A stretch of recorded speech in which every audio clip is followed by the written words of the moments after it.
Rambo 5, de quoi ça parle, Ariane ? Alors, Rambo 5, le pitch, c'est donc un Rambo qui est revenu aux États-Unis. Il se fait sa petite vie posée, tranquille, dans son ranch, avec ses chevaux, tout ça. Il a une nouvelle famille. Voilà. Ouais. Il vit avec sa domestique mexicaine, Maria, et la petite fille de celle-ci, qui s'appelle Gabrielle. Et bon, ils font leur petit truc tranquille. Il a contribué à élever Gabrielle pendant 10 ans, donc c'est un peu sa fille adoptive. Et en fait, Gabrielle va au Mexique pour essayer de retrouver son père. Manque de bol, elle disparaît. Rambo passe donc la frontière, comme si de rien n'était, et se la joue Taken au Mexique pour essayer de retrouver la gamine. Ça c'est l'histoire. Je raconte juste pour l'anecdote, avant de rentrer sur ma critique, que c'est un film qui est tellement critiqué en ce moment, qu'il a été critiqué par l'auteur de First Blood lui-même, David Morrell, qui a posté sur Twitter tout simplement que le film était nul.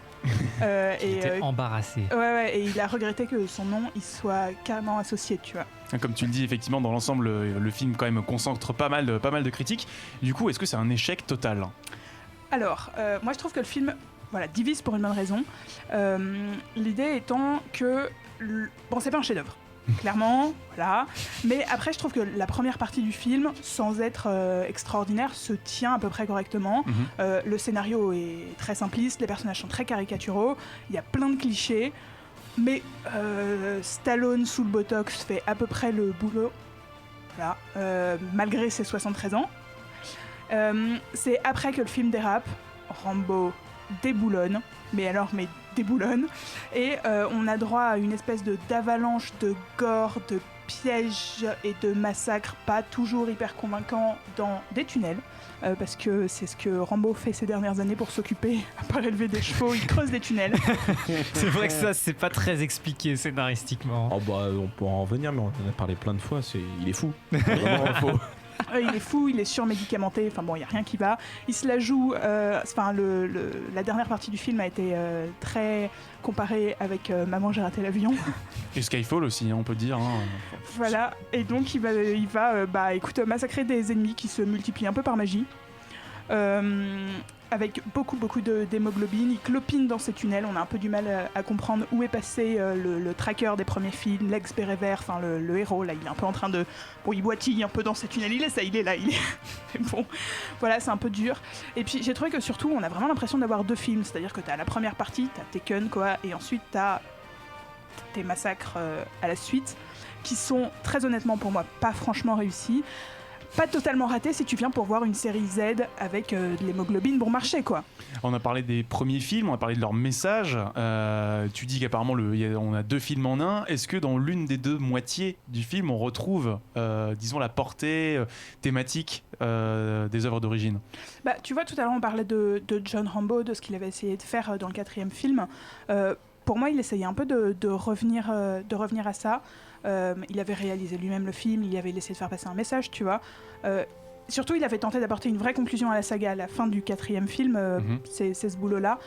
Le 5e non, il essaye de relancer un truc qui avait rien demandé, qui était tranquille depuis 10 ans. Comme lui dans ses films, en fait. Rambo n'avait rien demandé. Mais non, faut faire un nouveau film. C'était le cas aussi pour Creed. Et c'est pas pour ça que c'était pas réussi. Ouais. Donc tu peux toujours, mais le problème c'est le résultat. C'était pas son initiative, je crois. Non, c'est possible. Ça, je t'avoue que je ne sais pas. Ouais, du coup, il avait rien demandé. Le film tente l'hommage, réussit pas. Franchement, pour moi, il passe à côté. Il manque d'âme, beaucoup. Et puis il n'arrive pas à savoir ce qu'il veut raconter en fait, ce film, c'est-à-dire que c'est un film d'action, mais toute la première partie du film il n'y en a pas beaucoup, il va taper un ou deux mecs au Mexique, mais ça n'a rien à voir avec le déchaînement de violence qu'il y a ensuite dans les 15 dernières minutes. Il tente de d'émouvoir, mais il y a des personnages qui sont hyper caricaturaux, donc on est un peu en mode ok, il arrive ça, mais bon. Le père est catastrophique. Il essaye d'être ultra gore, mais moins bien que le 4e, je trouve. Il s'en donne pas trop les moyens. Il abandonne un peu les principes de Rambo, quand même. Puis de suite que, au début, il épargnait les innocents, tout ça. Maintenant, il bute tout le monde, il s'en fout, c'est pas grave. C'est la revanche, on est là pour ça. Et puis, il essaye d'apporter une nouvelle conclusion à la saga, qui en avait déjà une. Et puis il n'y arrive pas, en fait. Il nous termine le film avec un monologue qui renvoie un peu à celui du premier, sauf que celui-ci est très mal écrit. Et en fait, tout ce qu'il il essaye de toucher du doigt est inabouti. Mais il marche très bien auprès des spectateurs. C'est-à-dire que c'est quand même un film qui dans les salles marche très bien. La critique spectateur est relativement bonne, surtout par rapport à la critique de la presse qui globalement l'assassine. Voilà, moi sur ce film, je pense que il faut y aller sans dire je vais voir Rambo, parce que c'est pas Rambo. Tu vas te caler, tu te dis je vais voir un film d'action médiocre, pas nul, médiocre. Et un peu raciste, il faut le dire. Ah, alors, ça, effectivement, ça, c'est un axe qui a été pas mal repris dans la presse, donc on reviendra dessus après. Ça se dispute un peu pour prendre la parole. On va donner la parole à Charlie. Ouais, Charlie. Moi, je voulais un peu réagir juste sur ta critique, du coup. Je dirais pas que la première moitié est réussie. Je dirais que pour moi, c'est les premières 10-15 minutes. Hein. Parce qu'au début, effectivement, je savais que le film s'était fait assassiner. Je me suis dit, tiens, c'est pas trop mal, c'est simple, mais je trouve que Sylvester Stallone, à lui tout seul, avec un scénario médiocre, voire moyen, et une mise en scène médiocre, ça l'aurait fait, parce qu'il a vraiment une présence, il incarne un truc très fort, je trouve, dès qu'on le voit à l'écran. Mais je trouve que, alors c'est catastrophique à plein de niveaux, il y a des dialogues, moi je comprends pas comment c'est possible, après un aussi long développement, d'avoir des dialogues aussi bancals. Et puis surtout, on parlait du côté action, gore et tout ça, je trouve que vraiment les effets spéciaux numériques, c'est une catastrophe, quoi.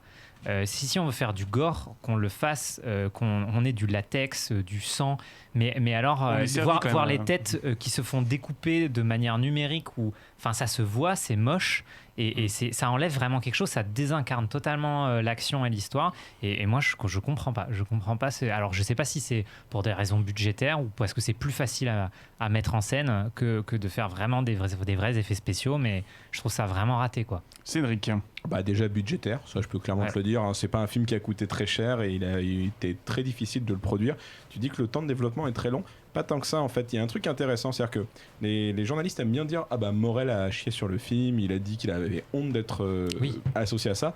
Ce que les gens ne disent pas en revanche, c'est qu'au début il avait commencé à écrire avec Stallone un scénario de Rocky 5 où il devait se battre contre plein de trucs, il y a plein d'idées. Rambo 5. J'ai dit Rocky Rambo, tu vois, comme quoi ça se mélange un peu.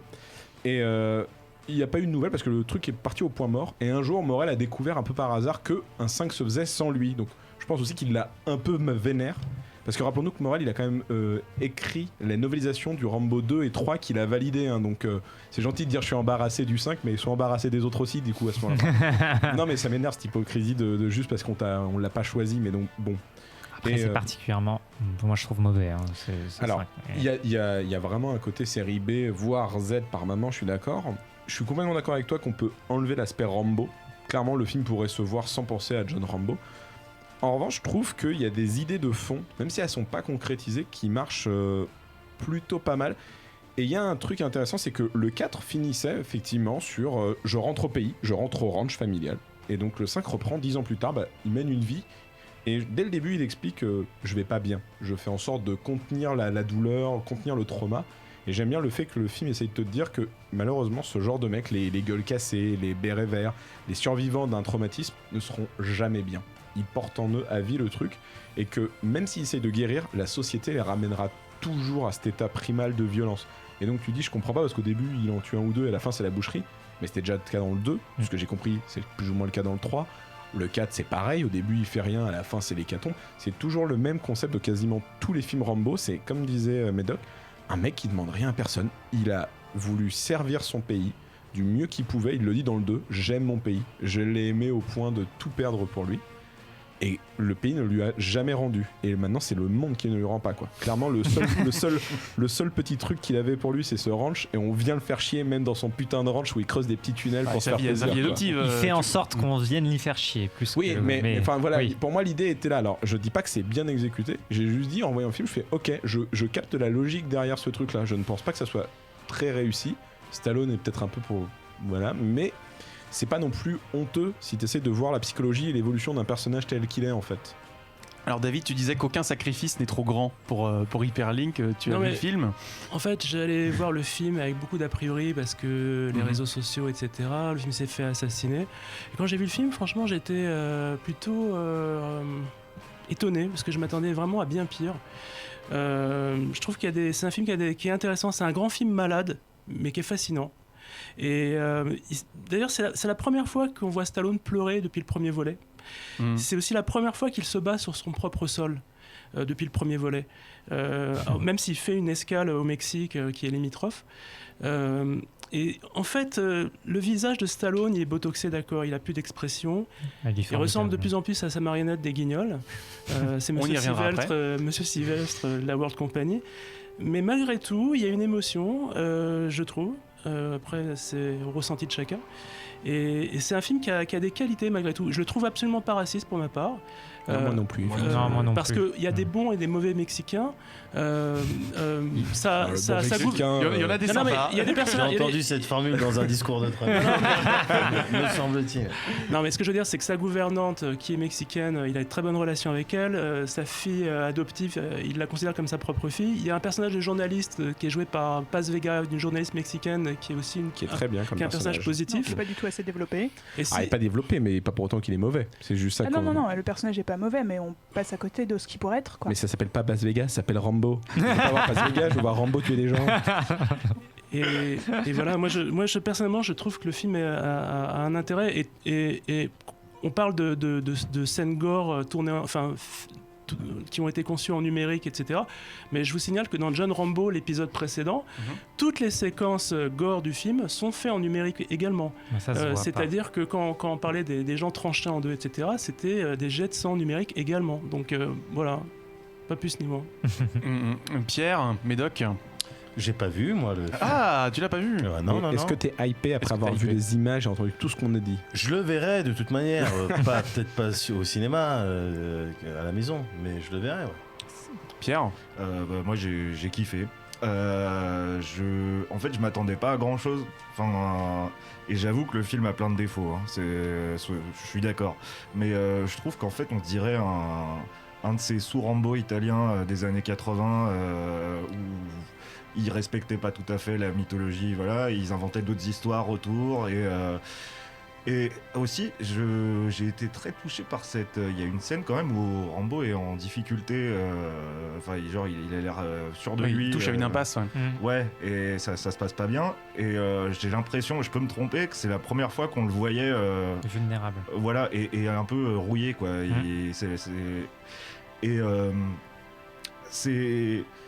J'ai beaucoup aimé aussi la séquence du début en fait, quand ça démarre et qu'on se prend tout ça dans la gueule. Après c'est vrai, je suis d'accord, les effets spéciaux c'est pas la folie. Après c'est vrai aussi que je trouve pas que le film soit raciste non plus. Et par contre, je regrette aussi qu'elle soit pas développée, cette journaliste, parce que j'espérais que ça puisse nous introduire un petit spin-off à la Creed avec une meuf qui pète des gueules. Mais ouais, le film est malade, mais pour moi, c'est pas une conclusion en fait. La conclusion, effectivement, est déjà venue avec John Rambo. Là, on a l'épilogue en fait. Si t'as envie de savoir ce qu'il est devenu, ce qui peut lui arriver, c'est ça qui lui arrive. Voilà, mais. J'aimerais bien savoir pourquoi il fait ces tunnels quand même de base. Alors, on a sur le chat, on a Profi Sekai justement qui nous dit que ce serait peut-être un abri anti-tornade et qu'aux US ce serait logique. Et anti-atomique surtout. Ça, c'est une folie qui s'est emparée de beaucoup d'Américains. Alors là, clairement, les tunnels, ils sont pas anti-atomiques. On dirait des trucs de Papy Pépite à Disneyland, quoi. Non, mais il a creusé à 2 mètres du sol. Chaque Rambo, à chaque époque, a reflété les peurs de l'Amérique. Ouais, mais clairement, c'est pas... on va pas rester 20 ans sur les abris, mais ça n'a pas une gueule d'abri anti-atomique. Il a creusé des tonnes et des tonnes de tunnels. C'est une taupinière sous le sol de sa baraque, quoi. En tout cas, c'est plus un film de guerre. On est plus dans un film de justice expéditive, un vigilante. Je trouve. Mais même ça, tu vois, on en parle. Enfin, je reviens vite fait parce que je pense à ces abris. Maintenant, on en parle très vite, mais il y a une logique dans le sens qu'il y a un moment très vite. C'est un mini spoil du début.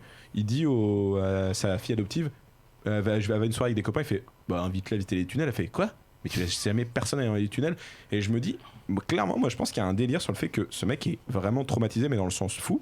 Il a besoin de se sentir, il peut se sentir en sécurité que dans la terre, dans les trucs sales. Il a besoin d'être enfoui. Il y a un truc psychologique. Je dis pas que c'est réussi une fois de plus, mais je trouve que vraiment le film se tient dans le sens que serait devenu ce personnage une fois rentré au pays. Est-ce qu'il peut vraiment être sain? Parce que la fin du cadre, c'est une conclusion. C'est une conclusion très positive.